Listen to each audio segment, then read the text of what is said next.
State schedule, yes, they did not play the best teams, but they beat 11 Georgia Tech. I mean, they were undefeated. You can't say no to an undefeated team, especially a team. We said no to won Boise State. A national championship a year ago. Hold up. My point is that you're saying they didn't lose. I'm thinking that at 3 losses, 3 one-win or one-score wins against unranked opponents as a top 4 team in the country should add up to at least 1 loss. They almost lost to Florida. They almost lost to Louisville. They almost lost to Miami. They almost lost to Notre Dame when Notre Dame was still, what, in the top 10? Notre Dame is terrible. They were like 5 or something, yeah. It was big. They almost lost. They should have lost the ACC championship to Georgia Tech, in all honesty. They should have lost to Florida. I mean, I'm telling you, the college committee was not going to do it because that would have created even more chaos. An undefeated team down in the playoffs, especially a team like Florida Exactly. State. That's the problem with the playoff. It's just the BCS because TCU or Baylor, one of them. And if we had a Big 12 championship, one of them would have won. But I think that's the Big 12's problem. They need to have the championship. I think they. You were in a position where you had 6 teams that were deserving, and you could only let 4. Well, really, you had 5 teams that were deserving. You're going to take TCU out? No, I'm taking FSU out. TCU is a better team than Baylor, but Baylor beat TCU, so Baylor has that win, and they deserved it. And TCU to drop from 3 to 6, that's That's insane. The one mistake they made. They put TCU out of the top 5 because they knew Ohio State, if they won, they were probably going to put them in. They knew that. So I think that was the one issue I had with the committee, was put TCU at 3. Because they knew it. They were going to take them out. So whatever drop happened, and that's their problem. You learn from your mistakes. They'll move on. We're all going to move on. All right. So obviously we'll keep you updated on the Heisman. That should be coming out in about 20 minutes. We're going to take a commercial for now. We'll be back with the Garden State Sharks segment shortly. Be sure to tune in to Blake and Noah, LA to Chicago weekly on Sunday nights as we cover the biggest news in sports. Topics range from breaking news, trade rumors, score updates, predictions, and of course, our famous Say What segment of the week. Get on Facebook and like the Blake and Noah LA to Chicago page. Also, feel free to text or call in each week. All right, and we are back. Jersey Boys Sports Talk. We need some time to cool down from that. I'm still on the side of TCU and Baylor. Yeah, that was. So I think that's one of our best debates. Yep, and Snowball did promise me in the offseason we will have the quarterback debate. You did agree to that. I'm talking March, Okay, that's fair. Whenever you want to do it, I am ready. ready. I think February, actually, because February, we're not in March Madness yet. Calming down from football. We'll do a week or two after. I think a week or two after the Super Bowl. That's fair. The other one right after the Super Bowl. We're gonna wait. CB's not gonna be on the show. It's just gonna be you and me talking about small school quarterbacks and big That's the only school topic. That's all we're doing. It's not even I don't care if some teams winning if Kobe passes Kareem somehow. Yes, Kobe's going to score 6,000 more points by February. You heard it here first. All right. So Garden State Sharks. We're going to recap from last week. Now, Snowball, you promised, I think 3 weeks back, you promised 3 weeks back that you were going to pick the Steelers in every game that we pick. Now, you broke that promise, I believe, 2 weeks ago against the Saints. You broke it again this week against the Bengals, and it came back to bite you. Because the Steelers were plus 3.5 in Cincinnati at the Bengals. And what did they do? They won outright 42-21. Myself and CB got it right. Now, I have a lot of homer picks. I'll be the first to admit it. But this was not a homer pick. I knew the Bengals were going to lose to the Steelers. They would have lost to anybody. The Bengals, they either do really good or really bad. So I was thinking they do well. The Bengals and the Steelers are the same team. Okay, they lose to the terrible teams, and then they beat all the good teams. The Bengals lost at home versus the Browns. Or tie. Oh, okay, and tie. The Bengals tied with the Panthers. The Steelers demolished the Panthers. I'm not even going to get into it. The Bengals lost that game. I don't know what you were thinking. You were probably thinking Reggie Nelson was going to have the best game ever, have 3 interceptions for touchdowns. But Big Ben came out. He came out firing. Le'Veon Bell I'm thinking if Peyton Manning I hate Le'Veon Bell. He killed me in fantasy way too much this year. I'm just saying, if Peyton Manning didn't exist, I think if Peyton Manning and Aaron Rodgers didn't exist, I think Ben Roethlisberger and Are you saying Le'Veon... Bell's going to be MVP if they weren't around? I think Ben Roethlisberger and Le'Veon Bell would be MVP finalists. Both of them. One of them. Bell. Bell. Okay, that's fair. Don't even say Big Ben. Just because he had 2 6-touchdown games doesn't mean anything. And he also became the first quarterback to have multiple 500-yard games.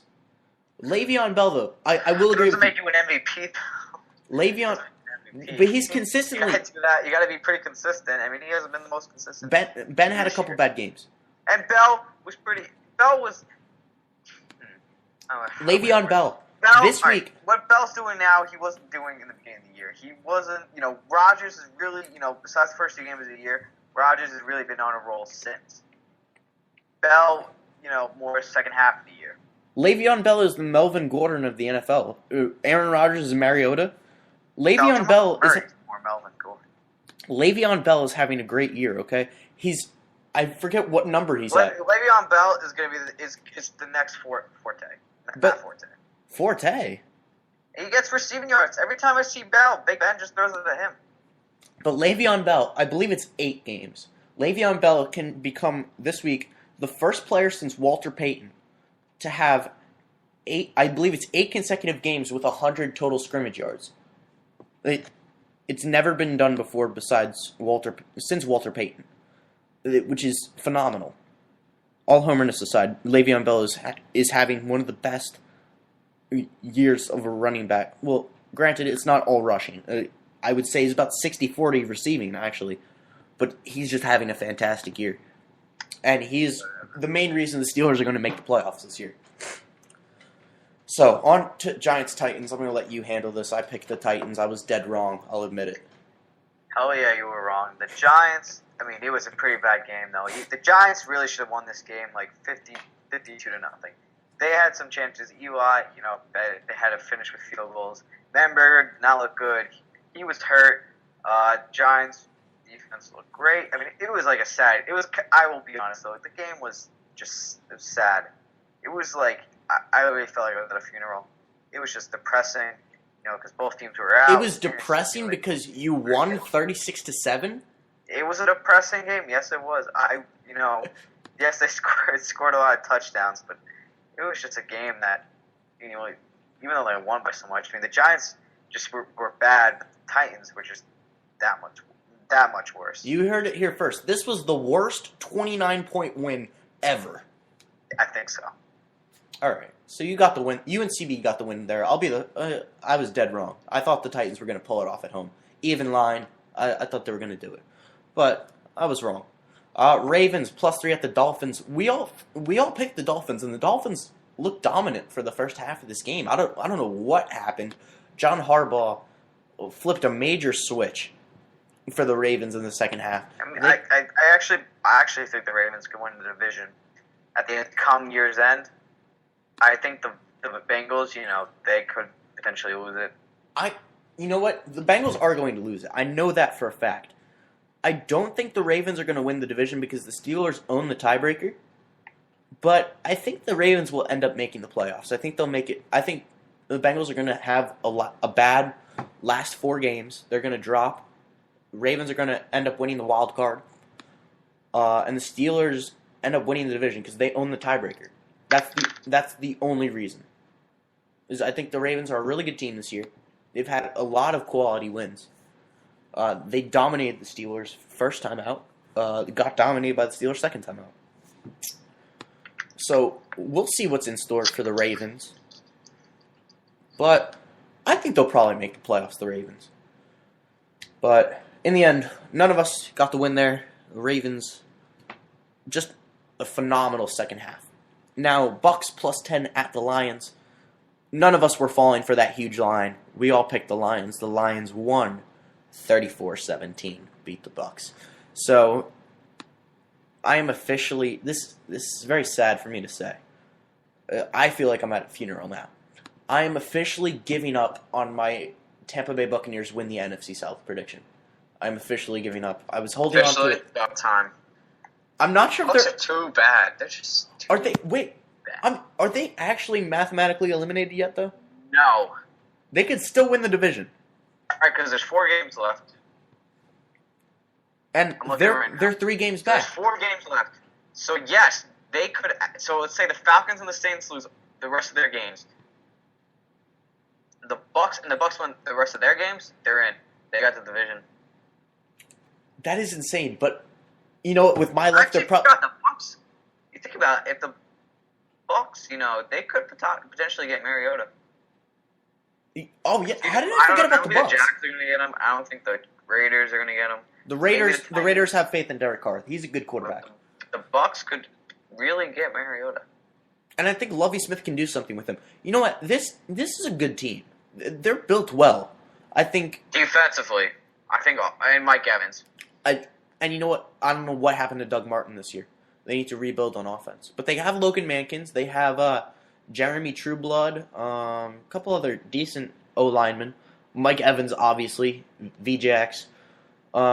If they get Mariota, they can be pretty good. And I think Lovie Smith is a great coach.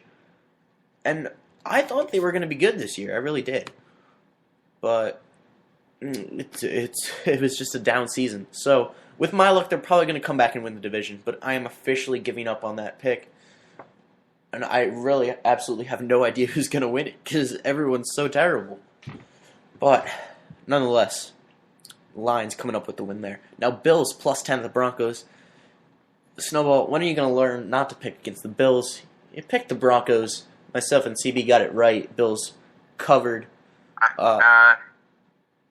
The Broncos won 24-17. The line was 10. The Bills have a really good defense. I don't know when everyone's going to wake up and figure that out. Especially on the D-line. With both Williams, Darius, it's very good. They have someone else, too, whose name escapes me. But the secondary is pretty good, too. Leotis McKelvin. They have... Who's George Wilson. They actually have a decent secondary as well. The Bills, they were looking like the best team in the AFC East for a couple weeks there. Just unlucky that the Patriots so happened to be in their division, and the Dolphins had a pretty good year. So no playoffs for the Bills, but a quality cover against the Broncos. Now, Chiefs at Cardinals even. You and CB picked the Chiefs. I still have faith in the Cardinals. The Cardinals won 17-14. Now, Thursday night, nobody gave the Cardinals a chance against the Rams in St. Louis. I forget what the line was, but the Cardinals ended up winning 12-6.